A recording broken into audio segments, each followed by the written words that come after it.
ಮಹಾದಾಸೋಹಿ ಶರಣಬಸಪ್ಪ ಅಪ್ಪ ಲಿಂಗೈಕ್ಯರಾಗಿದ್ದಾರೆ. ಸಾರ್ವಜನಿಕರಿಗೆ ಅಂತಿಮ ದರ್ಶನಕ್ಕೆ ಅವಕಾಶವನ್ನು ಕೂಡ ಕಲ್ಪಿಸಿಕೊಡಲಾಗಿದೆ.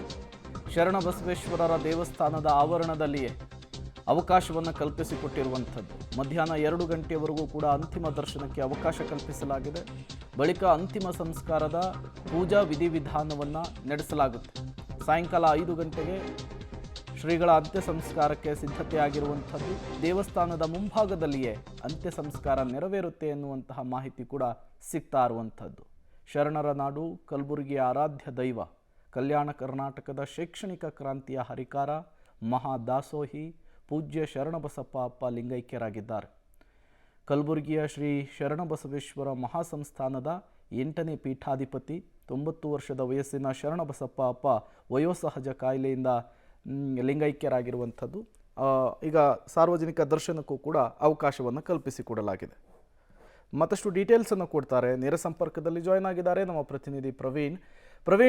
ಯಾವ ರೀತಿ ಪ್ಲಾನ್ ಮಾಡ್ಕೊಂಡಿದ್ದಾರೆ ಅಂತ್ಯ ಸಂಸ್ಕಾರವನ್ನು ನಡೆಸುವುದಕ್ಕೆ, ಜೊತೆಗೆ ಸಾರ್ವಜನಿಕರ ದರ್ಶನಕ್ಕೆ ಯಾವ ರೀತಿ ಸಿದ್ಧತೆ ಆಗಿದೆ ಅಂಥೇಳಿ?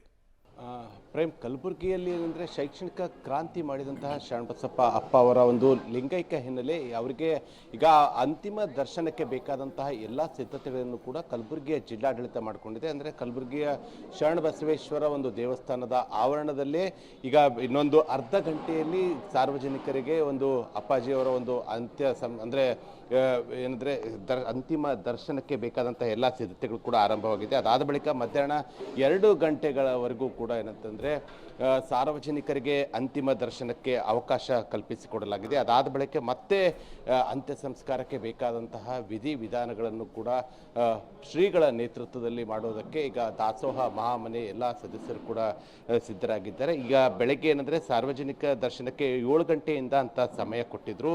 ಸೊ ಅದಕ್ಕಾಗಿ ಈಗ ಸಾರ್ವಜನಿಕ ಅಂತಿಮ ದರ್ಶನಕ್ಕೂ ಮುನ್ನ ಈ ಕಡೆ ಭಾಗದಲ್ಲಿ ಕೂಡ ನೋಡ್ತಾ ಇದ್ದೀರಾ, ಶರಣಬಸಪ್ಪ ಅಪ್ಪ ಅವರ ಒಂದು ಸಾರ್ವಜನಿಕ ಅಂತಿಮ ದರ್ಶನಕ್ಕೂ ಮುಂಚಿತವಾಗಿ ಬೇಕಾದಂಥ ಒಂದಿಷ್ಟು ಪೂಜಾ ವಿಧಿ ವಿಧಾನಗಳನ್ನು, ರುದ್ರಾಭಿಷೇಕ, ಭಜನೆ ಸೇರಿದಂತೆ ಇನ್ನಿತರಕ್ಕೆಲ್ಲ ಪೂಜಾ ಕಾರ್ಯಗಳು ಈಗಾಗಲೇ ಆರಂಭವಾಗಿದ್ದು ಸುಮಾರು 7:30-8 ಗಂಟೆವರೆಗೂ ಕೂಡ ಅಂತಂದರೆ ಈ ಒಂದು ಪೂಜೆ ವಿಧಿ ವಿಧಾನಗಳು ನಡೀತಾ ಇವೆ. ಅದಾದ ಬಳಿಕ ಅಂದರೆ ನೇರವಾಗಿ ಇಲ್ಲಿಂದ ಶರಣಬಸವೇಶ್ವರ ದೇವಸ್ಥಾನದ ಮುಂಭಾಗದಲ್ಲಿರುವಂತಹ ಒಂದು ಮಹಾಮನೆಯ ಒಂದು ಮುಖ್ಯ ಇದೆ ಮುಖ್ಯ ಮನೆ, ಆ ಒಂದು ಮನೆಯ ಮುಂಭಾಗದಲ್ಲೇ ಒಂದು ಅಂತಿಮ ದರ್ಶನಕ್ಕೆ ಇಡಲಾಗುತ್ತೆ. ಅದಾದ ಬಳಿಕ ಏನಂತಂದರೆ ಸಾಯಂಕಾಲ 5 ಗಂಟೆಗೆ ವೀರಶೈವ ಲಿಂಗಾಯತ ವಿಧಿ ವಿಧಾನದಂತೆ ಏನಂದರೆ ಶರಣಬಸಪ್ಪ ಅಪ್ಪ ಅವರ ಒಂದು ಅಂತ್ಯ ಸಂಸ್ಕಾರಕ್ಕೆ ಬೇಕಾದಂತಹ ಎಲ್ಲ ಸಿದ್ಧತೆಗಳನ್ನು ಕೂಡ ಇನ್ನೊಂದು ಭಾಗದಲ್ಲಿ ಕೂಡ ತಾವು ನೋಡ್ತಾ ಇದ್ದೀರಾ. ಶರಣಬಸಪ್ಪ ಅಪ್ಪ ಅವರ ಅಂತಿಮ ಒಂದು ದರ್ಶನದ ಬಳಿಕ ಏನಂದರೆ ನೇರವಾಗಿ ಅಂತ್ಯ ಸಂಸ್ಕಾರಕ್ಕೆ ಬೇಕಾದಂತಹ ಎಲ್ಲ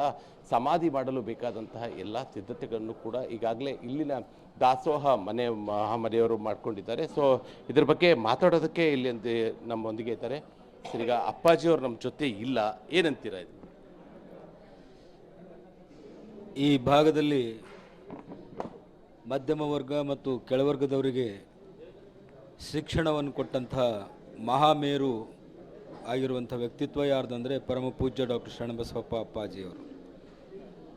ಪಬ್ಲಿಕ್ ಶಾಲೆ ತೆಗೆದು ಪಬ್ಲಿಕ್ ಶಾಲೆಯಲ್ಲಿ ಆಂಗ್ಲ ಶಿಕ್ಷಣವನ್ನು ನೀಡಿ ಆನಂತರ PUC ಅದನ್ನು ಬೆಳೆಸಿ ಸುಮಾರು 300ರಿಂದ 350 ಮಕ್ಕಳನ್ನು ಮೆಡಿಕಲ್ ನೀಟ್ ಮೂಲಕ ಸಾರ್ವಜನಿಕರಿಗೆ 7 ಗಂಟೆಗೆ ಸಮಯ ಕೊಟ್ಟಿದ್ರಿ. ಈಗ ಎಷ್ಟು ಗಂಟೆಯಿಂದ ಇದು ಧಾರ್ಮಿಕ ವಿಧಿವಿಧಾನಗಳೇನಿದೆ ಅಂದರೆ ಅದು ಎಲ್ಲ ಪೂರ್ತಿ ಆಗಬೇಕು.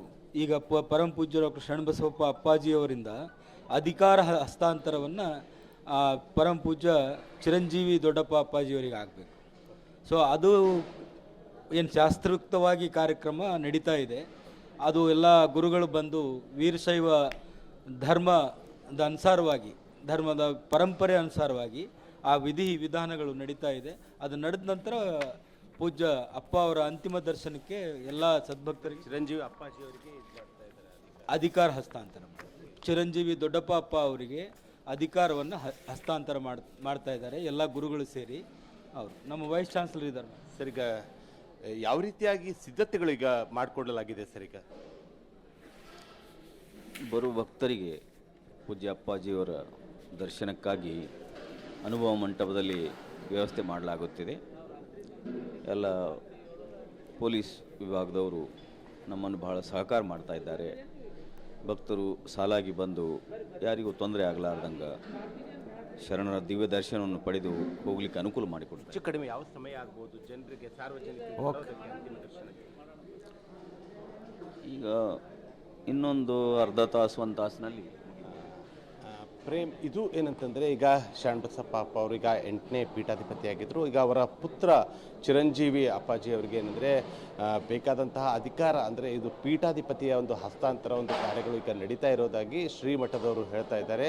ಅದಾದ ಬಳಿಕ ಏನಂದರೆ ಇನ್ನೊಂದು ಅರ್ಧ ಗಂಟೆಯಲ್ಲಿ ಏನಂದರೆ ಸಾರ್ವಜನಿಕ ಅಂತಿಮ ದರ್ಶನಕ್ಕೆ ಶರಣಬಸಪ್ಪ ಅಪ್ಪ ಅವರ ಪಾರ್ಥಿವ ಶರೀರವನ್ನು ಕೊಂಡೊಯ್ಯೋದಾಗಿ ಮಠದ ಒಂದು ಆಡಳಿತಾಧಿಕಾರಿಗಳು ಹೇಳ್ತಾ ಇದ್ದಾರೆ. Prem. Okay, thank you Praveen ತಮ್ಮೆಲ್ಲ ಮಾಹಿತಿಗಾಗಿ.